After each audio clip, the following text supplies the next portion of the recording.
So I didn't get to come back on yesterday. So I think I will continue on with Relationships Twin Flame, Divine Love Twin Flame. And I really, like I said, I'm not sure where this thing is going. I'm not even sure why I'm really out here, except for the fact that I'm being led to do it. Um, each time I put a video out, I'm like, well, okay, who cares? And, I can't question God. I can't, this thing may lead into something else, or it may be something about my journey that, you know, helps someone else. I don't know, but it is what I'm being moved to do for no other reason. And I am having these experiences that I know I gotta listen and obey. So I started with a conversation on twin flames, and you saw the intertwining between my parents and myself, and then of course others, the love experience coming in as well. Like I mentioned, John Coltrane and Alice Coltrane, and I'm sure there'll be others. Um, but I guess I ended kind of where I was two, and my parents decided to, call it quits in terms of the marriage. The union, really, what God puts together, no man, not even self, I have discovered, can break that thing. And that's where we get confused. We think that because of the institution of marriage, when it comes to the whole twin flame divine love call, I believe that it's eternal, heavenly, a union placed and set up and connected long before this thing called earth even existed. Is predestined, is preordained. It has purpose. It's very intentional. And so my parents' divorce did not break that thing. I also believe that, you can, you know, get married, and that ain't the thing. I mean, if you, for instance, I mentioned a gentleman who I probably, if I stayed that course, would have married. I mean, he was, along my experience, he was probably that one, and he actually told me, you're going to see down the line who I was. And he really was a husband. That's what I meant, a husband. Not my husband, not necessarily my husband.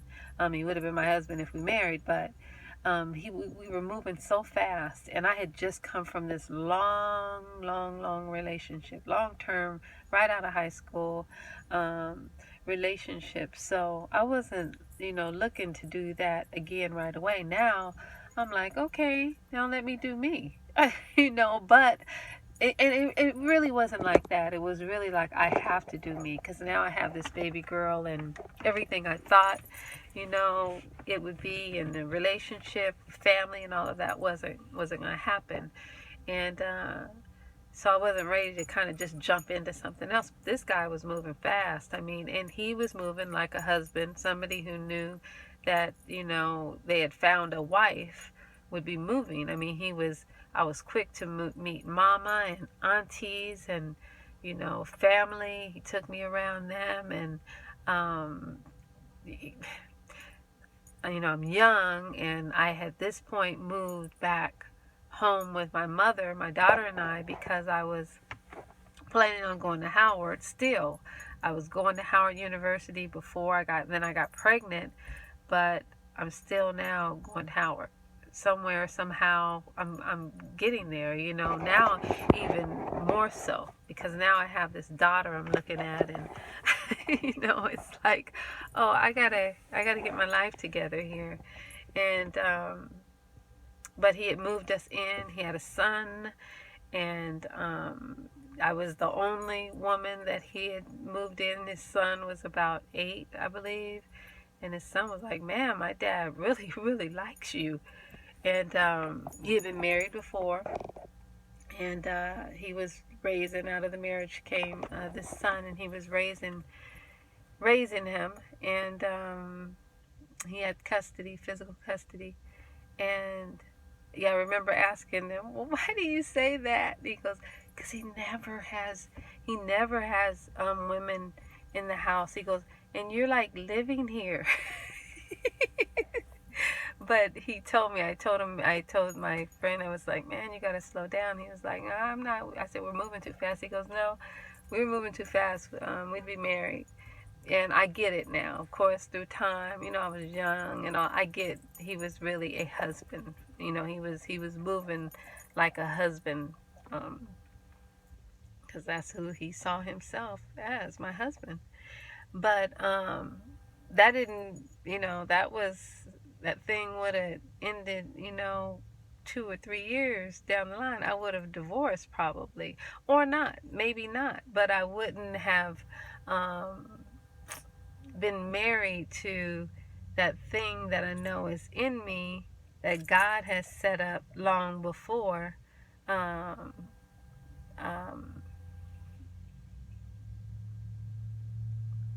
this earth. It's a setup, and so I think, I get that. And the church, that's the thing about the church. We get into that whole thing about, and I'm not saying the church, religious folks, and you read the Bible literally and have no understanding of all of the things, what that thing really means. You can hook up with a whole lot of people and run down to the courthouse, and that thing is not what God put together. You put that thing together. So of course, maybe you will ride it all the way out. But if you divorce, you divorce. He didn't set it up anyway, right? So it's not a disrespect to the institution, to marriage. People marrying, it's all this out of order anyway. From the jump, it's out of order. So of course, there's a high level of divorce. Now, I will say this with my parents' divorce. This is not where I had planned on going, but I'm going to stay along here because I do have to keep these things short. I can't, and then just kind of break it up. But my parents were definitely divine mates, twin flames, um, soulmates, however you want to look at that thing. It was ordained. And they both understood that. Together they were extremely gifted, and I mean, on great ends, but even apart they were also gifted. What my father understood in his latter days was that God had really gave them this gift together, and that everything together, everything was blessed.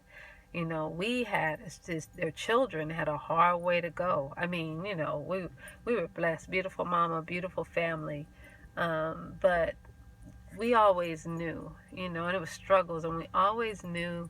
Like, I know, I can even look at my brother and sister, and for me, this void is that thing that divorce brings, period. But especially if it's a God ordained union, it's very, very painful in your soul.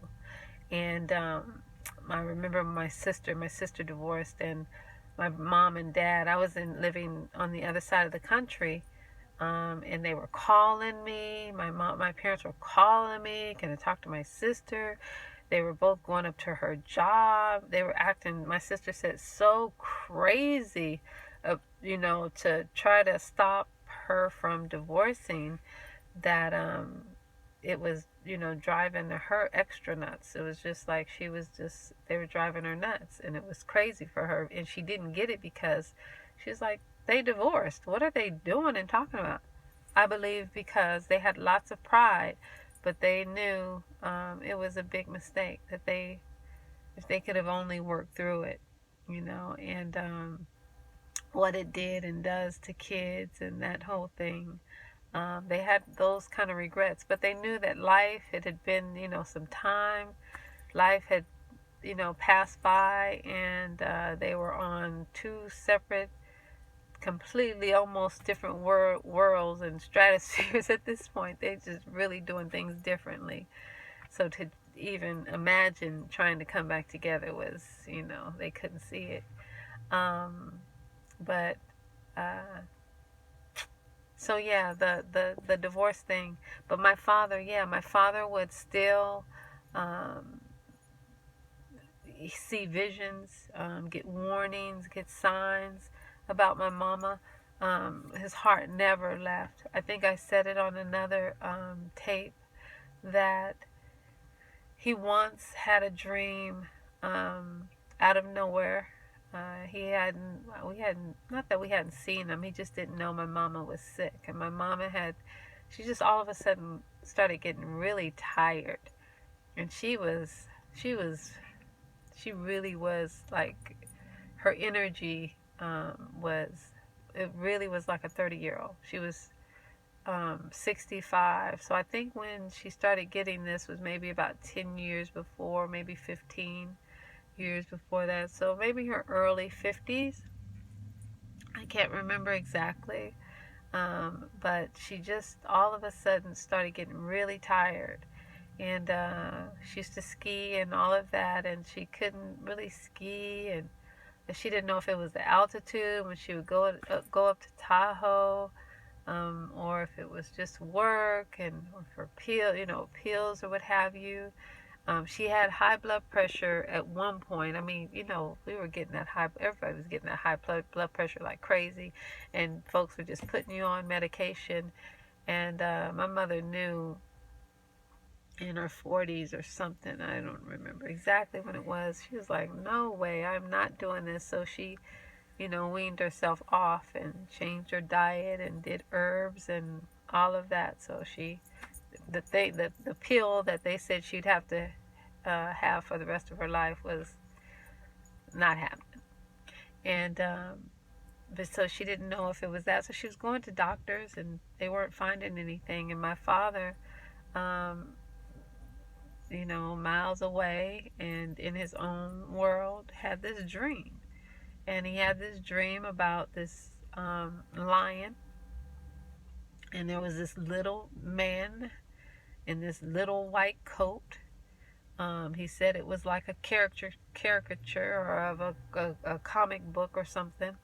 And but this, because of a little tiny man with a little white coat, around, and the lion was in bed.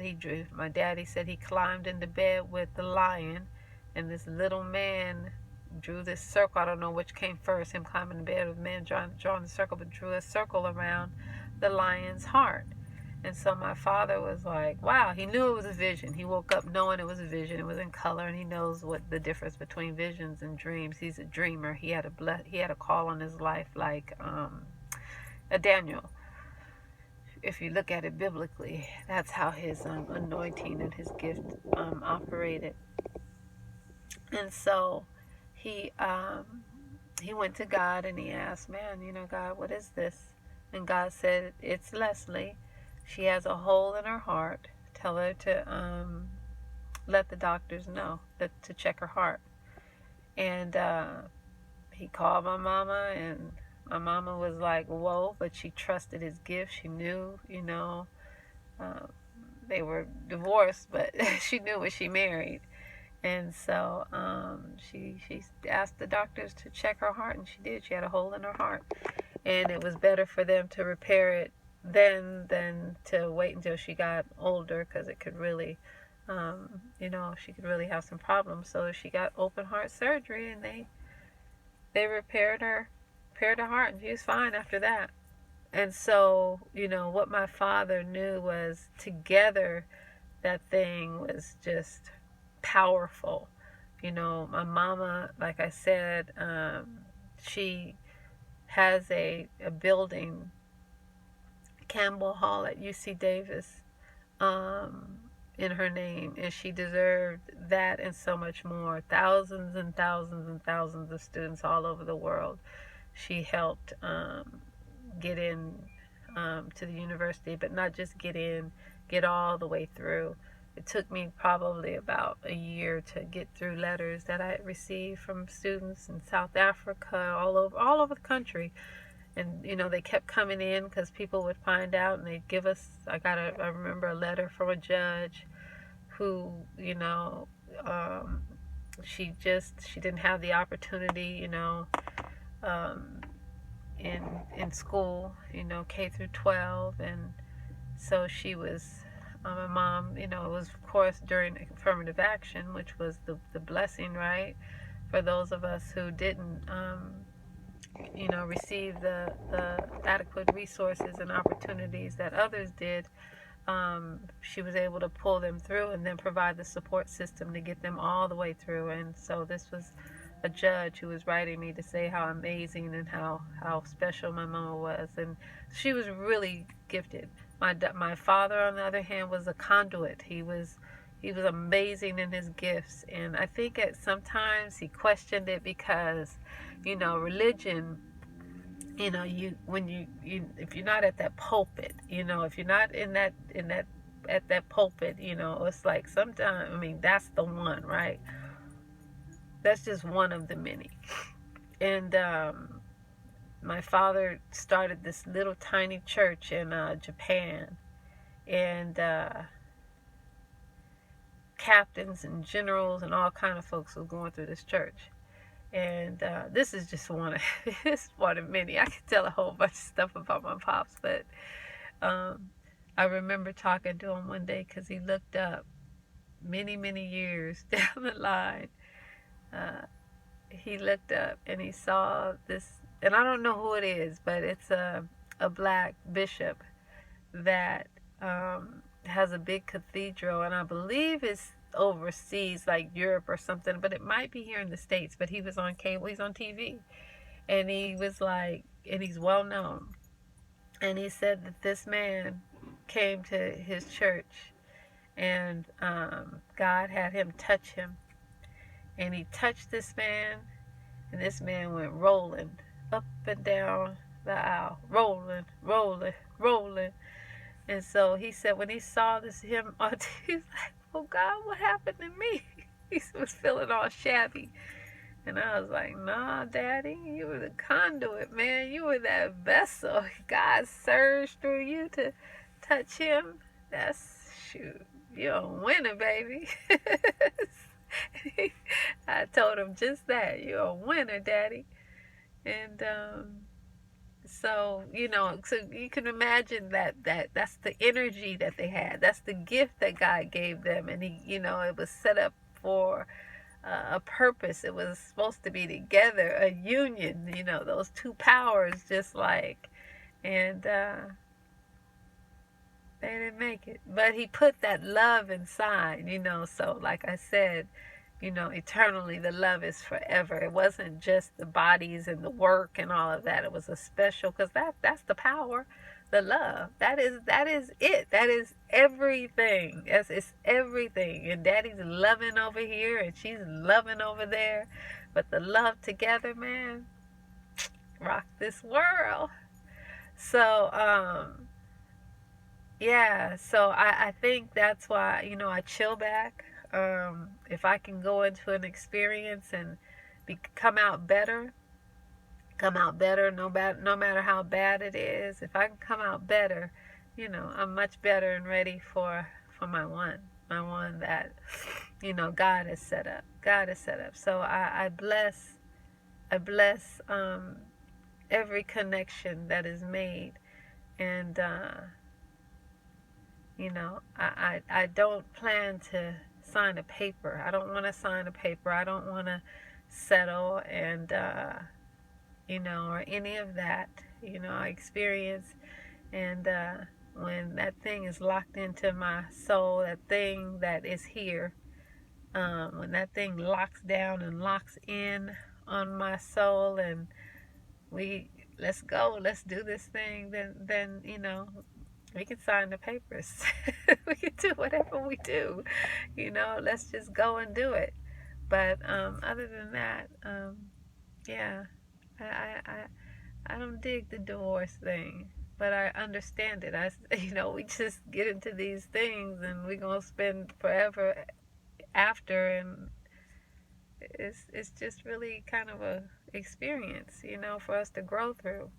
And so, but the twin flames and divine mates and soulmates, when you hook up and you hook up in there for life, and you separate, man, it's a struggle. I believe it's a struggle. So I'm